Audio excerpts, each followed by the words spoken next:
Bonjour et bienvenue à toutes et à tous au rendez-vous de l'actualité sur la télévision nationale. Voici le sommaire de ce 13h. Journée internationale de la fille édition 2024. Les filles des lycées du Bénin sollicitent une attention particulière de l'Institut national de la femme. La substance de leur plaidoyer à suivre dans ce journal.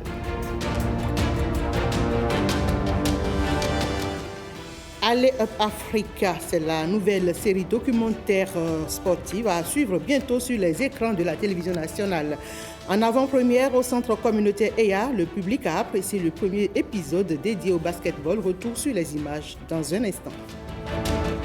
Le dossier environnement de ce mercredi nous amène à découvrir l'environnement d'un abattoir de bêtes pour la consommation, c'est à Kandi. On en apprend un peu plus sur les conditions d'abattage et autres précautions à prendre avant la vente sur le marché. Plus de 80 000 bourses octroyées pour soutenir le système éducatif au Bénin, en France et au Vietnam. Un réseau important de bibliothèques et bien d'autres initiatives. C'est un bilan positif à l'actif de la Fondation Vallée en 25 années d'existence. L'annonce de la célébration du jubilé d'argent de la Fondation a été faite aux hommes des médias à Cotonou. Les détails avec Mathieu Sokenou et Alexandra Djotan.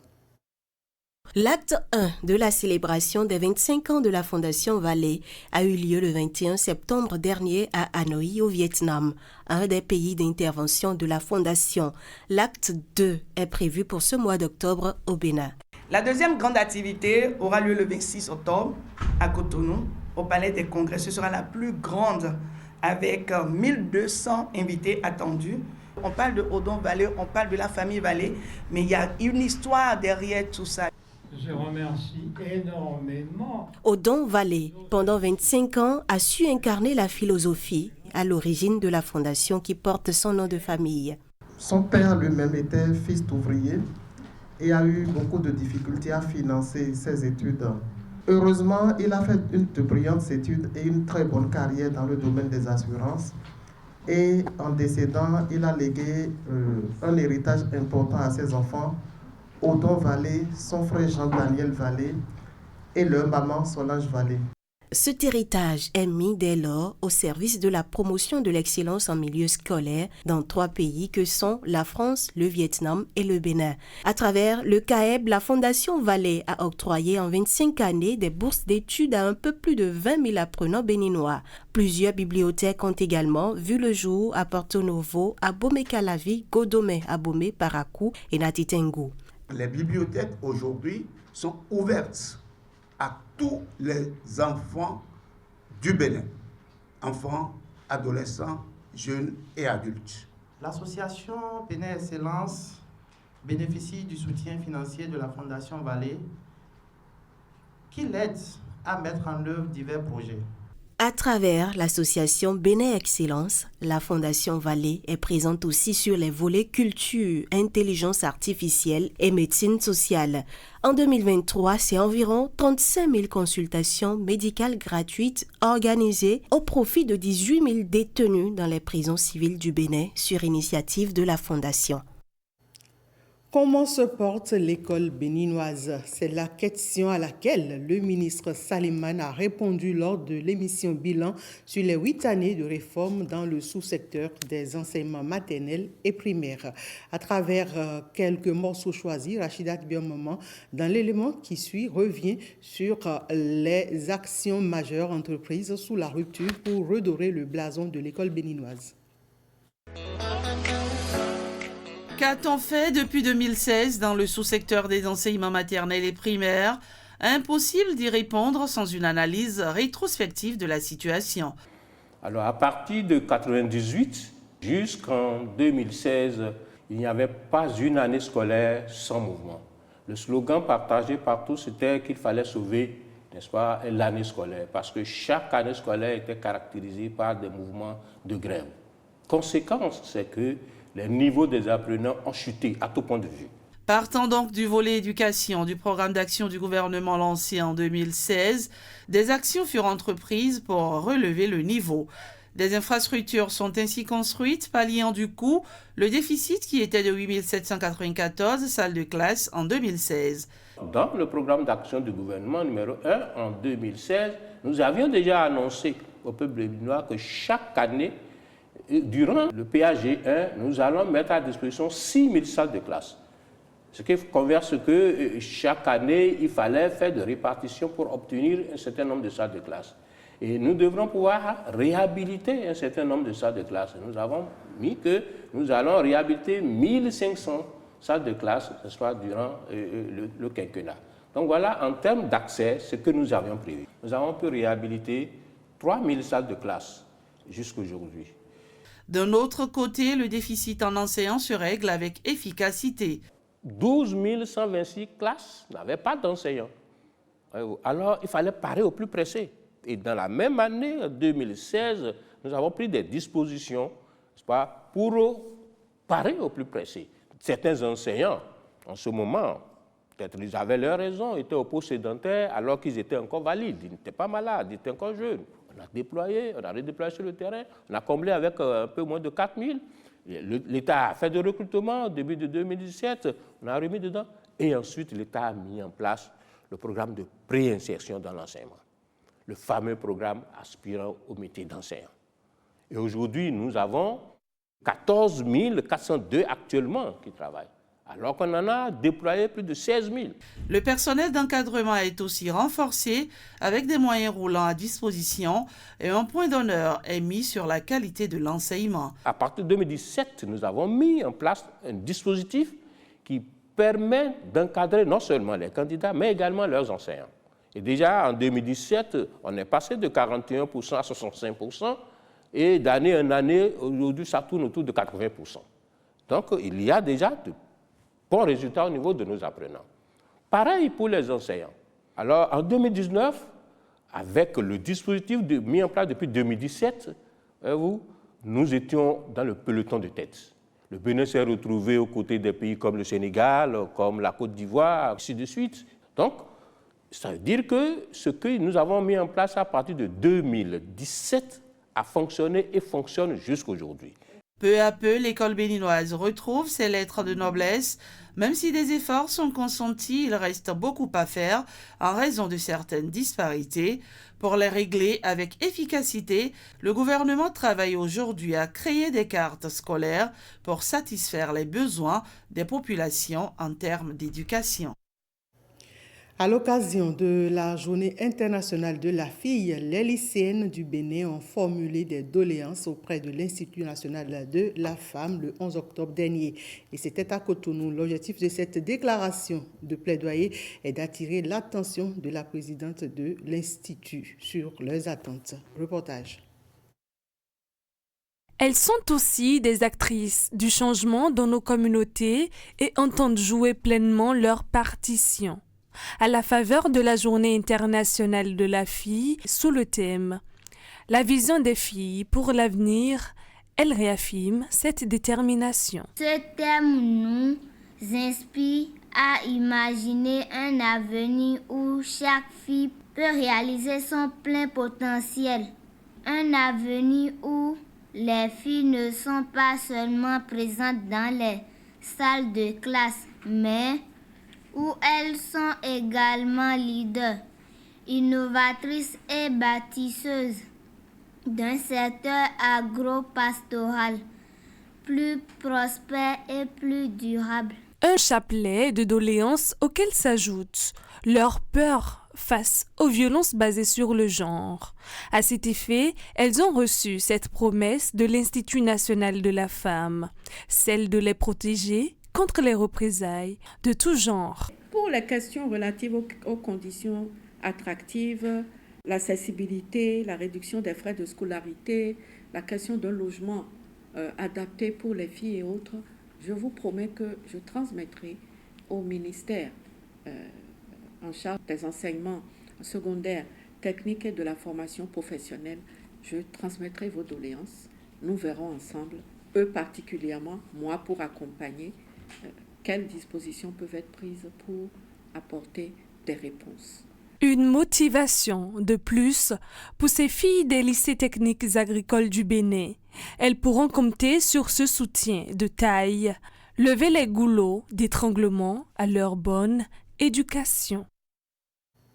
Enabel Bene a aussi célébré en différé la Journée internationale de la fille. Les manifestations organisées à la Maison du Peuple de Dassazoumé ont porté sur le thème de cette nouvelle édition de la journée, la vision des filles pour l'avenir. Des participants issus des milieux scolaires et professionnels ainsi que des autorités ont pris part à cette célébration.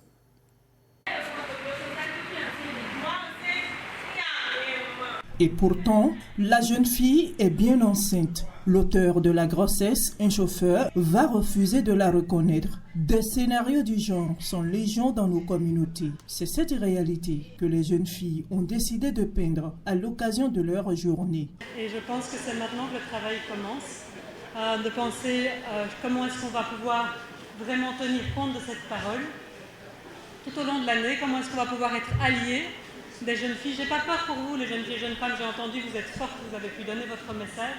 Mais nous, les adultes là dans la pièce, comment est-ce qu'on peut être alliés tous les jours pour pouvoir, ne pas être un obstacle à ces rêves des jeunes filles nous-mêmes, mais aussi pouvoir être des alliés pour lever les obstacles éventuellement qui sont dans leur chemin. Au niveau de la coopération belge, en général, les questions de genre, notamment, sont des questions qui sont transversales, c'est-à-dire qu'elles s'intègrent dans absolument tous les programmes et toutes les interventions que nous menons, que ce soit au niveau de la police républicaine, du port, de la santé et de l'agriculture. Il y a toujours un volet genre, c'est-à-dire des lunettes genre que l'on met dans la formulation de nos projets.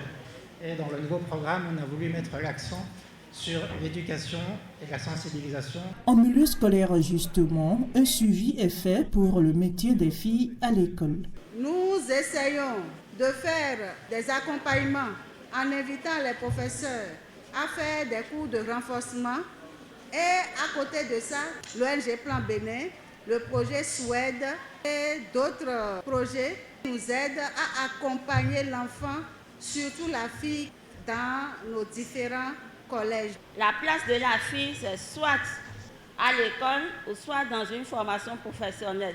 La place de la fille n'est pas auprès d'un mari. Pour susciter la saine émulation chez les filles, elles ont suivi des témoignages inspirants de cette modèle féminin. Une manière pour Enabel Bene et l'AFD de les encourager à explorer aussi des domaines traditionnellement réservés aux hommes. Parlons électricité à présent avec la mise en œuvre à l'OCOSA du projet d'augmentation de l'accès à l'électricité P2AE, un projet du gouvernement béninois soutenu par la Banque mondiale et qui réjouit déjà les citoyens de la ville de l'Espérance dans le Mono. Notre équipe sur place a fait un tour nocturne de ville pour voir l'impact de ces lampadaires publics sur le vécu des bénéficiaires. Depuis l'installation des lampadaires dans la rue Mdur à Agnivedji, Ferdinand Zounon, conducteur de taxi-moto, repère plus facilement ses clients. Cette rue, jadis plongée dans le noir, ne donnait aucune envie de s'y aventurer. Mais quand les lumières sont rentrées dans la voie, maintenant on a vu que la voie est éclairée et tout est bien maintenant. Même si quelqu'un a l'intention de voler ou bien de faire du mal à quelqu'un, il aura peur parce que c'est des lampes qui sont allumées à temps. Sincèrement, dit ça, là, il faut féliciter. Depuis quelques jours, là, vraiment, le constat a changé totalement dans toutes les vents. Ça prouve vraiment que le gouvernement est en train de faire son travail. Ça fait que les voleurs ont un peu peur de rentrer dans les quartiers, dans la ville aussi. Un peu plus loin, rue Barbeau, c'est aussi la joie au marché de vente d'Akassa. L'éclairage public ne laisse personne indifférent. Avant l'arrivée du président Talon, la rue Barbeau était obscure et faisait peur. Je dépensais beaucoup d'argent dans l'achat du pétrole. Nous lui disons merci car nous vaquons en toute sérénité à nos activités. Nous avons constaté que notre ville est éclairée. Là où il y a les obscurités qui nous inquiétaient, tout est parfait. Je suis venu acheter à Akassa. Avant, on avait peur d'en acheter parce que les bonnes dames peuvent te glisser de mauvais Akassa. Arrivé à la maison, tu es obligé de jeter au poulet. La révélation de la beauté de l'Okosa au coucher du soleil découle du projet d'augmentation de l'accès à l'électricité P2AE, une vision du gouvernement qui augmente l'accès des ménages, entreprises et infrastructures publiques au service d'électricité. L'OCOSA a gagné à travers ce projet 593 lampadaires. On est en train de les poser. C'est ce qui fait qu'aujourd'hui, vous voyez qu'il n'y a plus trop de zones d'ombre à travers la ville de l'OCOSA. Nous irons aussi dans les autres arrondissements pour impacter un peu partout parce que la sécurité doit être vue de manière globale. Et chacun de nous doit pouvoir réellement en prendre soin. Et je dois passer par là pour tirer un coup de chapeau au gouvernement de son Excellence, le président Patrick Talon. Le projet d'augmentation de l'accès à l'électricité impactera également les zones périphériques de la commune de l'OCOSA.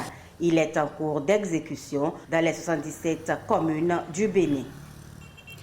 Mobilisation ce week-end à Basila des militants BR de la 14e circonscription électorale. Ils ont condamné la récente tentative de déstabilisation des institutions démocratiques dans notre pays. Les Échos, c'est avec Jiska Apovi et Ablaïmouni Yakoubou. Une mobilisation massive vendredi dans la 14e circonscription électorale. Les représentants des localités de Basila, Waké et Kopargo se rassemblent pour exprimer leur indignation. Ils réagissent à la récente tentative de remise en cause de l'ordre constitutionnel au Bénin.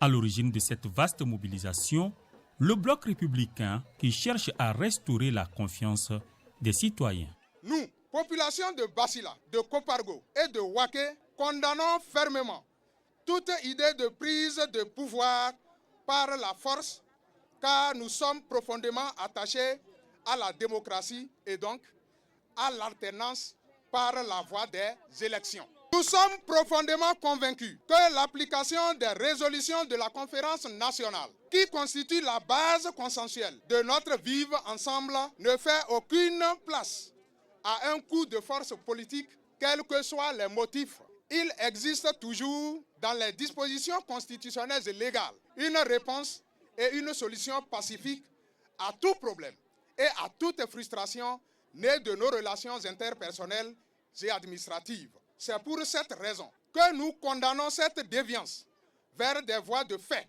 dans la prise de pouvoir. Le parti du cheval blanc cabré se positionne fermement pour la stabilité du pays.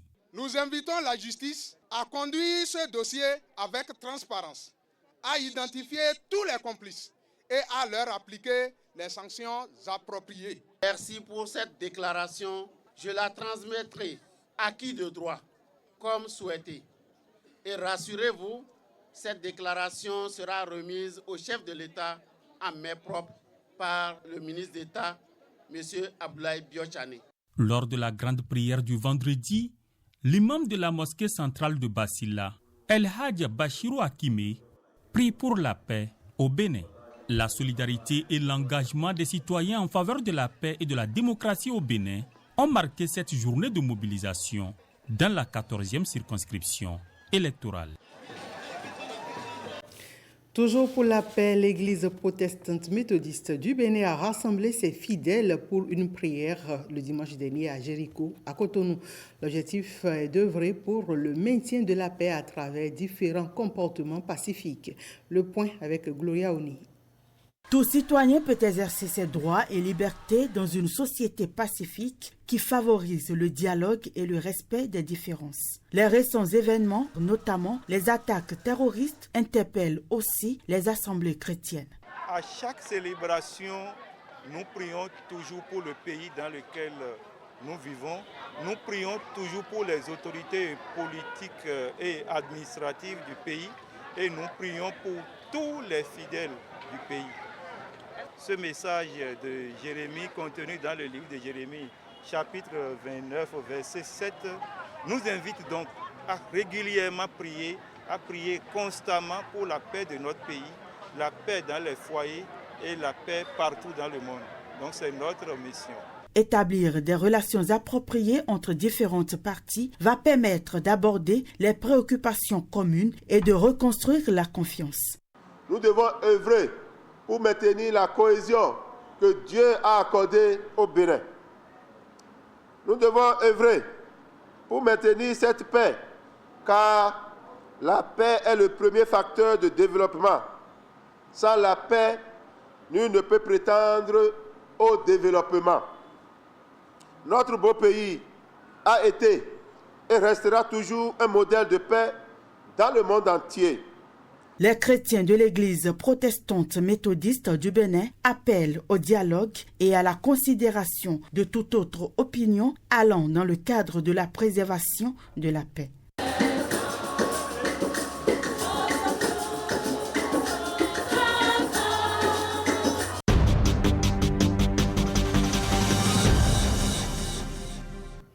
Sept Béninois sur 10 sont friands de la viande bovine. En revanche, très peu ont une idée du lieu d'abattage des bêtes. Des précautions à prendre avant la vente sur les marchés. Nous avions passé une matinée à l'abattoir de Kandi aux côtés des contrôleurs vétérinaires. Voici le reportage signé William Choki et Edmond Humbo. Il est 6 heures du matin ce jour-là.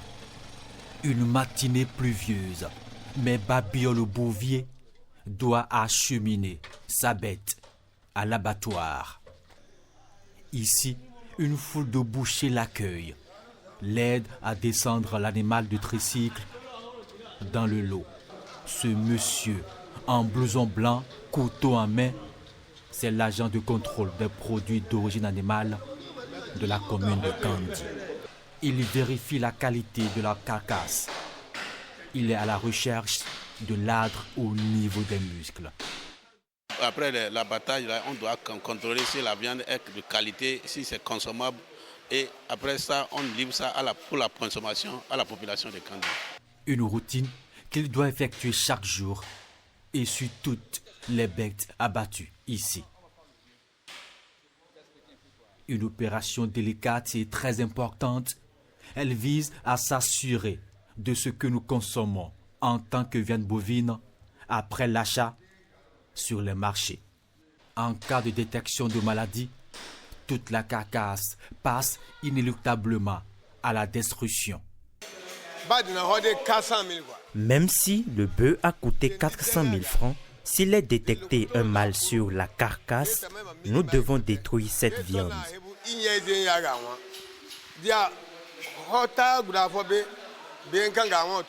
Si nous trichons, nous allons rendre malades nos paisibles populations et générer des dépenses inutiles. On ne devrait pas produire de la viande et en même temps donner de la maladie à la population. Ici, toute l'inspection des carcasses des bœufs et des caprins se déroule dans un abattoir vieil de plus d'une trentaine d'années. Toute la chaîne de l'abattage se réduit à cet environnement. Une infrastructure vétuste en manque de dispositifs de conservation de la viande, de gestion des eaux usées et des détritus issus des viscères d'animaux. Au moment où c'était construit, c'est à l'écart de la ville. Mais aujourd'hui, on a vu que l'abattoir est au centre-ville. C'est pas bon.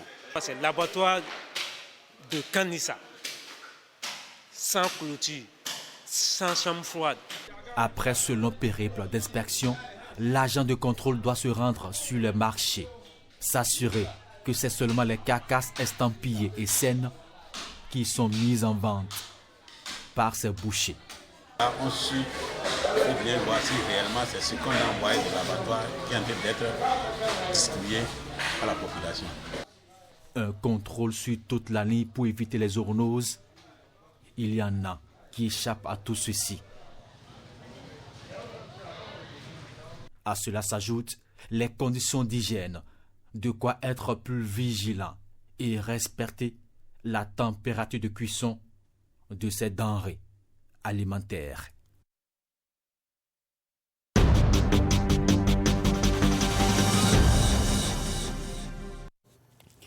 Les conseillers de l'Observatoire de la déontologie et de l'éthique dans les médias consolident les acquis de la formation sur le monitorage de médias. L'initiative émane du projet Média B, mobilisation, éducation, dialogue et information. D'importantes conclusions sont attendues des échanges qui ont lieu à Grand Popo.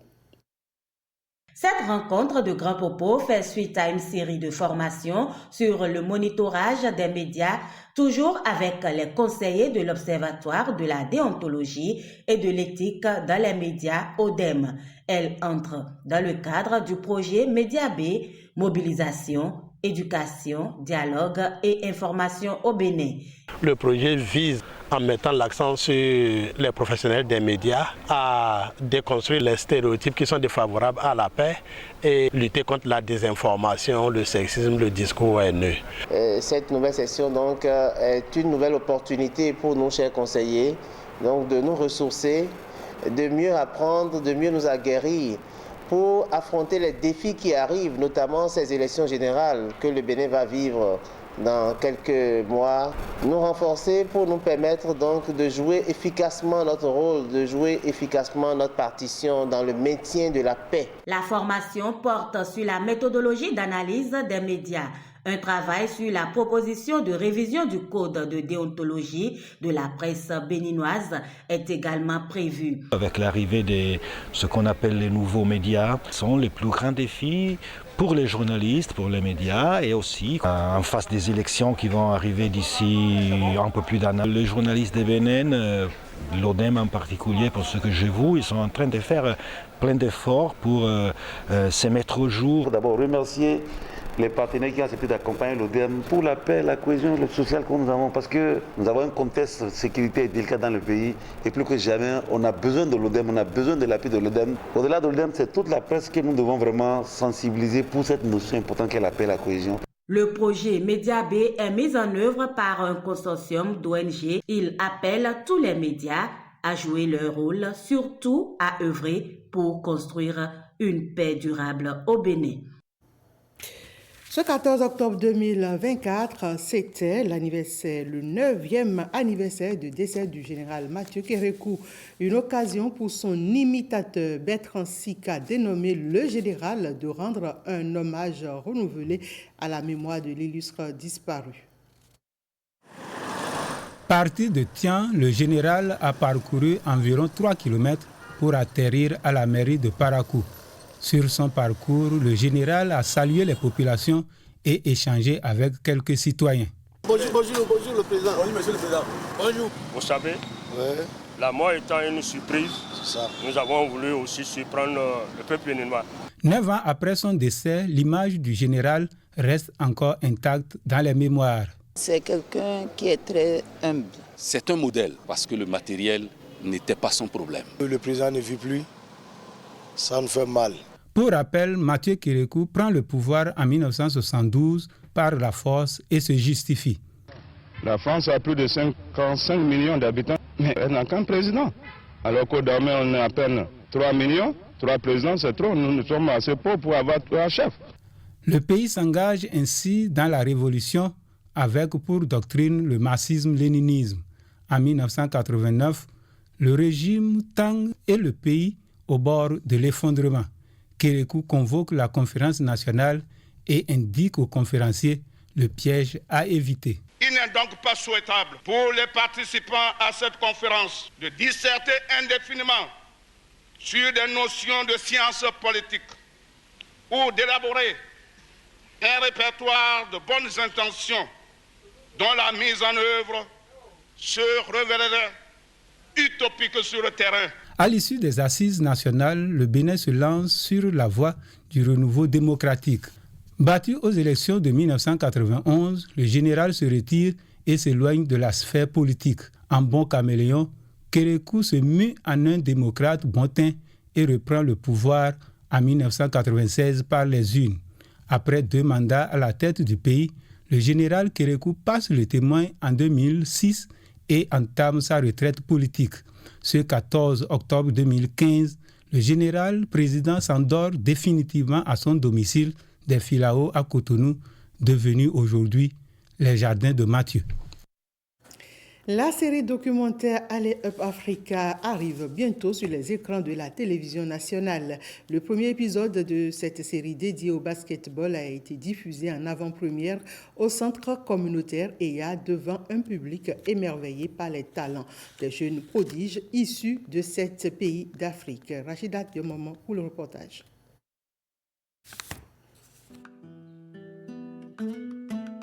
Quand des passions pour un même sport se rencontrent et s'entremêlent, cela donne Allez Up Africa.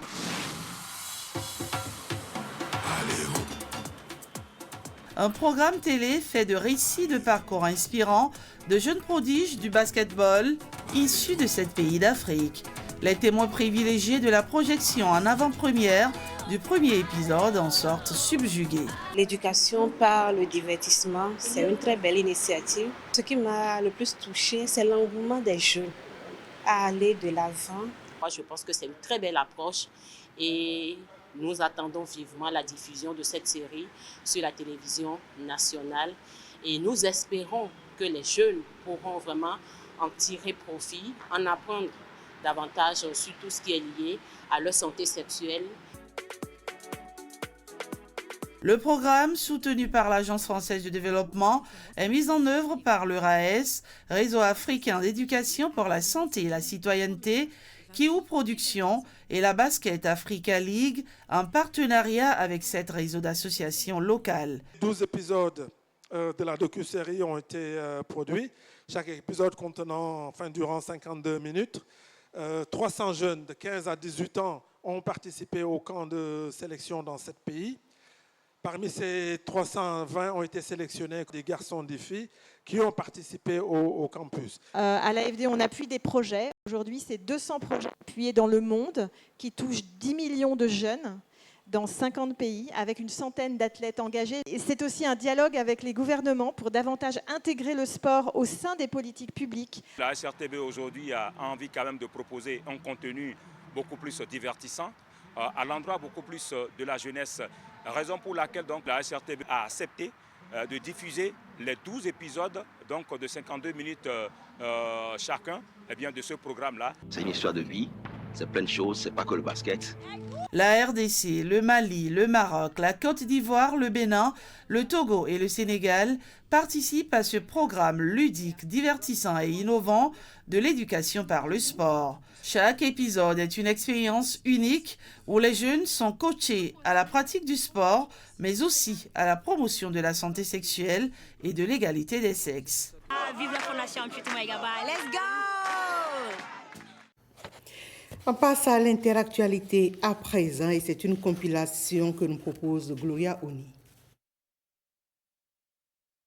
Le Comité international de la Croix-Rouge tire la sonnette d'alarme face à l'augmentation préoccupante des cas de malnutrition sévère dans le nord-est du Nigeria, ravagé par une insurrection djihadiste, des attaques de groupes armés et par des inondations. D'après l'organisation humanitaire, la malnutrition infantile est en hausse de 24% cette année et les cas sévères de plus de 39% dans les hôpitaux, soutenus par le Comité international de la Croix-Rouge dans le nord du pays. Les hôpitaux ont signalé 6824 cas au 3e trimestre de l'année 2023 de malnutrition chez les enfants et 8470 cas au 3e trimestre de 2024. Selon plusieurs ONG, les récentes inondations provoquées en partie par le réchauffement climatique affectent les récoltes et contribuent à aggraver la crise alimentaire dans la région. Plus de 6 millions de personnes dans la région du lac Tchad connaîtront des pénuries alimentaires au cours des prochains mois en raison des conflits et des effets du changement climatique.